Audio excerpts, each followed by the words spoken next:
پاکستان کی آزادی کی 76ویں سالگرہ کے موقع پر سفارت خانہ پاکستان بیلاروس میں پرچم کشائی کی پروقار تقریب کا انعقاد کیا گیا، جس میں سفارتی عملے سمیت پاکستانی کمیونٹی کی کثیر تعداد نے شرکت کی۔ مزید تفصیلات جانیے نمائندہ روس شاہد گھمن کی اس رپورٹ میں۔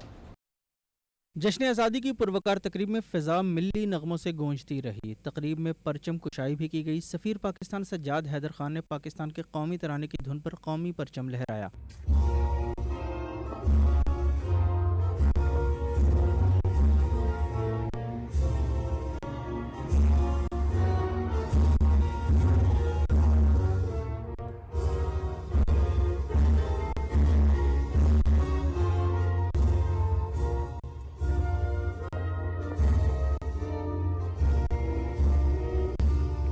اس موقع پر صدر مملکت اور وزیر اعظم پاکستان کے پیغامات پڑھ کر سنائے گئے۔ شرکاء سے خطاب کرتے ہوئے سفیر سجاد حیدر خان نے قائد اعظم محمد علی جناح کی قیادت اور تحریک آزادی کے دیگر رہنماؤں کو زبردست خراج تحسین پیش کیا، جن کی مسلسل جدوجہد کی بدولت برصغیر کے مسلمانوں کو ایک آزاد ملک کا تحفہ ملا۔ سفیر پاکستان سجاد حیدر خان نے پاکستان کو ایک ترقی پسند اسلامی معاشرے میں پروان چڑھانے کے عزم کا اظہار کرتے ہوئے اس آزمائش کی گھڑی میں قوم کے درمیان اتحاد کی ضرورت پر زور دیا۔ ملی جوش و جذبے سے بھرپور تقریب میں شرکاء نے ملی نغمے پیش کر کے ماحول گرما دیا۔ آخر میں سفیر پاکستان سجاد حیدر خان نے شرکاء کے ساتھ مل کر پاکستان کی 76ویں سالگرہ کا کیک بھی کاٹا۔ تقریب کے اختتام پر شرکاء کی پاکستان کے روایتی کھانوں سے تواضع کی گئی۔ شاہد گھمن 92 نیوز، ماسکو، روس۔